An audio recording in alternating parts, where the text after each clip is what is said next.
What did you expect? I see it's too hot for a shirt and I can't shave in the dark. It's so bad I don't even have the energy to change my current model to show different emotions. Thank you, Sayori. Where would I be without you? Well, I feel right as rain. Alrighty, where was I? Hello everyone, Low Poly Levi here, and today we're going back to a classic. If you've been a fan for a while, you may remember last year I talked about 3 really amazing Mario horror games, and one of those was called Crimson Memories. At the time, only the prologue was out, but now it's been reworked and the first chapter has been released. And I've played it, and let's just say, it's great. So let's not drum it up anymore, let's get right to it. First of all, there's this really cool start sequence that lets us configure the game to our liking. It's not anything crazy, but it's something that makes these games feel more real. We boot into prologue first, of course, and this is what I covered in the video last year. We start in this beautiful temple area, stone bricks overgrown with flowers and vines, high up in the clouds, the mountains visible in the background. I said this last time I talked about the game, but Mario's sprites are amazing. He has a kind of rubber hose style, and he's very expressive and cartoony. There's also these cool waterfalls which really add to the heavenly aesthetic. We go down a pipe at the end and go deeper into the temple. Here we have to use our wall jumps very carefully. The level design is really good. After about the halfway point, we're shown the end of the stage in a little cutscene, and the music is now gone, and we now know that we're almost there. There's some tighter jumps here, and also some more momentum usage, and also we have to hit some P-switches. It's really well thought out. At the end, we get a message saying, "This isn't who I am," before the entire stage is now infected with reddish-black tentacles, and Mario also has tentacles coming out of his back while he weeps. He monologues about his failure to save everyone, and it's almost like a flash forward and a flash back at the same time. I don't know if there's a literary name for this, but I thought it was really cool. Also, there's a neat little secret where if we walk backwards at this section, we find a creepy mushroom, and now we're in a reference to I Hate You, which I actually talked about the Vibing Leaf version of that in the last video, which you should totally watch after this if you haven't already. Anyway, back in the main game, once we reach the Star Shrine, Mario collapses to the floor crying and apologizing. After this, though, we walk forward a bit more and end up falling through this bridge into the underground. We're able to grab this torch off the wall, and it allows us to see better in the dark, but it still is pretty hard to see. There's also this blocked off pipe, so I had to do a little extra work. I had to hit this P-switch a bit out of the way and huss back, but upon going down, I was met with a 7 Grandad title screen recreation. And now back in the game, Mario's color palette has been changed, and now the music is different, and there's some funny sound effects. It's quite humorous. Anyway, we run around a bit more until finding this red star altar, so we jump up and grab it, but it flies up and starts sucking off old Granddaddy. And now his color palette changed once again, and his eyes are completely whited out. That is, until they fall out. Now we're playing as the monster, named Red Hollow, which let me just say is a very oriful name. Red Hollow's sprites are absolutely amazing. Whereas Mario's sprites were more like Mickey Mouse, Red Hollow's actually remind me a bit of Pete, the old antagonist in Mickey Mouse cartoons. You get a sense of his strength, especially in the section where we charge up a tentacle punch to break down this wall. It's amazing. Now we're in a bit more of a brighter area, and there's giant realistic mushrooms in the background. We end up climbing to the last section. There's blood raining down, floating rocks, and overall it looks kind of like an apocalyptic area. At the end, Red Hollow jumps down, and now we're in the classic 1-1 grassy-like area. However, there's a dark vignette, and the music is a bit pitched down. It's simple stuff, but it makes clear that there's something wrong in a fantastic way. Also, we can rip enemies apart just by walking into them. Just like the last of the levels, its one also is very well designed. I like the little winding pipes all around. At the end, we find the entrance to Toad Town. However, Red Hollow decides to take some anger out on the Toad Guard. Lovely. Anyway, we walk right in and are told to keep a low profile, so we get an almost Assassin's Creed-like stealth section, jumping from rooftop to rooftop and even tightrope walking. It's very fun. At the castle, Red Hollow gets a fire flower and decides to go demon time. There's now fire falling down from the sky, and we're formally introduced to our dash move. We have to go around killing all the toads to fill up our blood meter. However, we do have to avoid the guards as they can stun us.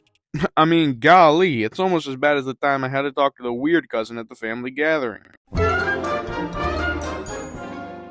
So, what do you do for work now? I'm in between jobs right now, but mainly I'm working on my terrorism skills. Okay, come on, Sayori, let's just go back home. Once the blood meter is full, Red Hollow powers up and is now bigger and meaner than ever. We also get more moves, including this super sick super jump that allows us to fly off screen and aim and fall back down like a meteor.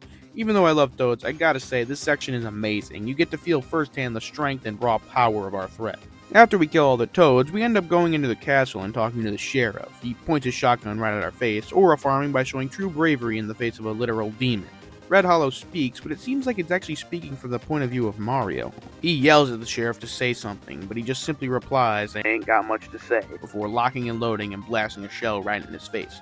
However, it sadly didn't do much, as we see Old Red rip his head off. It's a really great scene though. It was once again a display of Red Hollow's brute strength and near invulnerability, but also Sheriff Toad had some aura low-key. But that's the end of the prologue. It's actually got some differences from the original that was out a year ago. It was really fun, but now it's time for Chapter 1, Mario is Missing. Nice little reference to a classic. I actually talked about educational Mario games way back in the day. It's a little rough around the edges, but if you want to watch it, I'll put a card in the top right corner. Anyway, let's jump into the first chapter. We're given a little text-based cutscene. Luigi is talking to someone, probably Peach given the pink text, and she asks Luigi if he's gonna do anything, but he just says that Mario lastly talked about going to the ancient temples. Peach tells him that place is forbidden, but Luigi insists on going to check.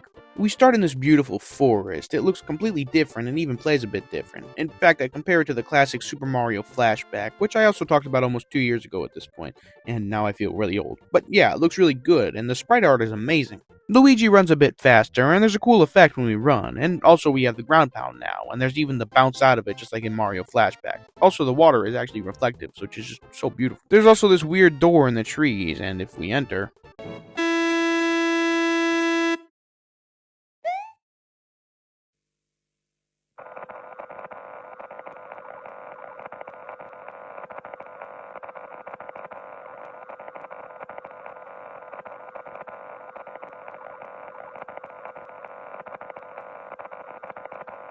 Yes, this is actually an insane reference to the classic Coronation Day ROM hack, which I've also talked about, go figure. The game now looks completely different, and there's even a CRT filter over all of it. It's completely amazing. If we end up getting caught by Creepy Peachy, we get a nice jump scare, and we're sent back to the beginning. However, if we do actually make it to the end, we can find a secret star. The rest of the level is very nice. There's on-off switches and blocks that we have to use, and there's also some bomb-bombs that we have to avoid. The next section is more hilly area, with tiny little mushrooms growing. It looks very nice. I mean, it's almost as nice as the time I got into demon hunting. Wow, you're telling me I get to wear this awesome outfit? Sign me up. Well, we do have more outfits available. 12 seconds later. Gosh golly gee, this one might be even cooler. Why, of course, rule number 1 of demon hunting is to look fashionable while doing it.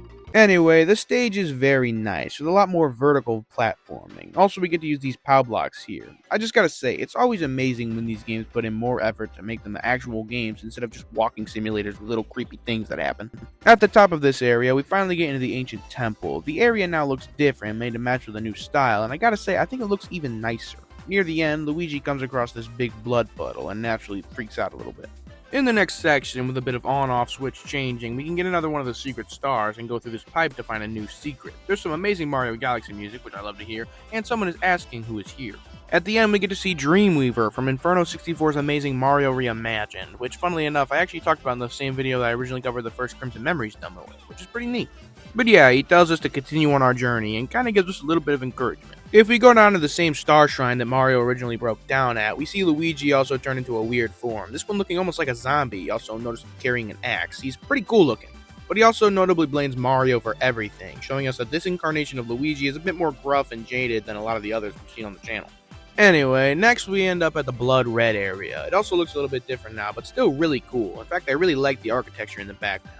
We can find the third and final star down this pipe, and at the end, we find Red Hollow, and he offers us a fire flower, and now it's time for a battle. He now has his Mario World-style cape, and he looks just super awesome. It's one of those fights that's not difficult in hindsight, but you have to figure out how to dodge all his attacks through trial and error. He flies across the screen, falls down like a meteor through his super jump, but he also makes stars fall down from the sky that we have to dodge. He's also got this tentacle spike move that we have to jump over. Overall, it's just an insanely awesome fight. At the end, he grows into his tougher form and grabs Luigi, so we have to spam the action button, and that leads to Luigi shoving a fireball directly through his eye socket. However, it doesn't do much, as he just kind of throws us away. But now, it's time for a Mario 85 style chase section. He jumps around, breaks parts of the stage, and overall it's a stressful chase. At the end, though, Luigi goes into a tight corridor that he can't fit through, and so he just starts crawling after us. It's really scary, so we have to find the right pipe to exit. We get a hilarious scene with Luigi screaming and falling, and now we're in a new Crystal Cave area, kind of like those new Super Mario Bros. U levels. Also, can I just say, I love that game. It was massively overrated. The ambient lights of the crystals just look so nice, and overall, I love this part of it. It just looks amazing. We have to get these giant cinder blocks to fall to break down these weird wooden blocks, and there's also some that are on carts that we have to push. Eventually, though, we find an axe, and it plays the Zelda jingle, which is pretty neat.